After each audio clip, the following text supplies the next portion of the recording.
અને આગળ વાત કરીએ તો પાટણના રાજકારણમાં ભારે ગરમાવો આવ્યો છે. ધારાસભ્ય કિરીટ પટેલ સામે બદનક્ષીનો દાવો કરવામાં આવી રહ્યો છે. પાલિકાના ચીફ ઓફિસરે કોર્ટમાં કરી અરજી. બીયુ પરમિશન મુદ્દે ભ્રષ્ટાચારના આક્ષેપોથી વિવાદ સર્જાયો છે. ધારાસભ્યએ સંકલન સમિતિમાં ઉઠાવ્યો હતો મુદ્દો. હવે સૌની નજર કોર્ટની આગામી કાર્યવાહી પર રહેશે. જ્યાં બીયુ પરમિશન મુદ્દે ભ્રષ્ટાચારના આક્ષેપોથી પાટણમાં અત્યારે હાલ વિવાદ સર્જાયો છે. ધારાસભ્ય સંકલન સમિતિમાં ઉઠાવ્યો હતો મુદ્દો. ધારાસભ્ય કિરીટ પટેલ પર અત્યારે આક્ષેપ કરવામાં આવી રહ્યા છે. જ્યાં હવે સૌની નજર કોર્ટની આગામી કાર્યવાહી પર રહેવાની છે.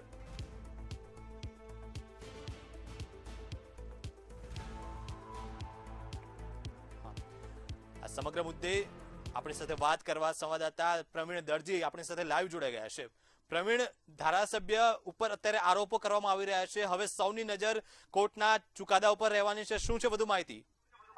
જી ચોક્કસ જો વાત કરીએ તો પાટણ જિલ્લાની નગરપાલિકામાં ક્યાંક ને ક્યાંક અનેક વખત આ મુદ્દાઓને લઈને રાજકીય ગરમાવો જોવા મળતો હોય છે. થોડા સમય પહેલા પણ આવી એક ઘટના હતી જ્યારે નગરપાલિકાના ચીફ ઓફિસર દ્વારા જે હોર્ડિંગ્સ લગાવ્યા હતા અને તેને લઈને પણ રાજકીય મુદ્દો ચર્ચાયો હતો. અને ત્યારે પણ કિરીટ પટેલ અને જે ચીફ ઓફિસર હિરલ ઠાકર છે તેઓ સામસામે આવી ગયા હતા.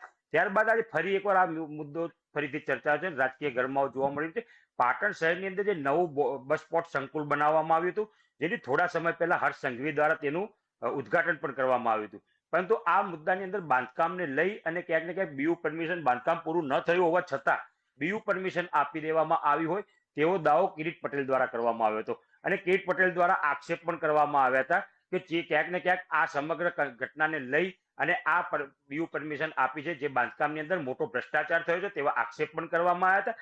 અને તેની સાથે સાથે નગરપાલિકાના જે ચીફ ઓફિસર છે તેઓ કાચિંડાની જેમ રંગ બદલે છે તેઓ એક કહેવામાં આવ્યું હતું. તેને લઈ અને નગરપાલિકાના જે ચીફ ઓફિસર હિરલ ઠાકર છે તેઓ નારાજ થયા હતા અને તેઓએ પોતે બદનક્ષીનો દાવો કરવાની વાત કરી હતી. જોકે આ સમગ્ર મુદ્દાને લઈને તેઓ પાટણની કોર્ટની અંદર હાલમાં તેઓ એક અરજી દાખલ કરી છે અને એ અરજીને લઈ અને હાલમાં મુદ્દો વકર્યો છે. જોકે તેઓનું કહેવું છે કે મારા ઉપર જે બદનક્ષી કરવામાં આવી છે તેને લઈને મેં આ ફરિયાદ આપી છે. હાલમાં અરજી છે.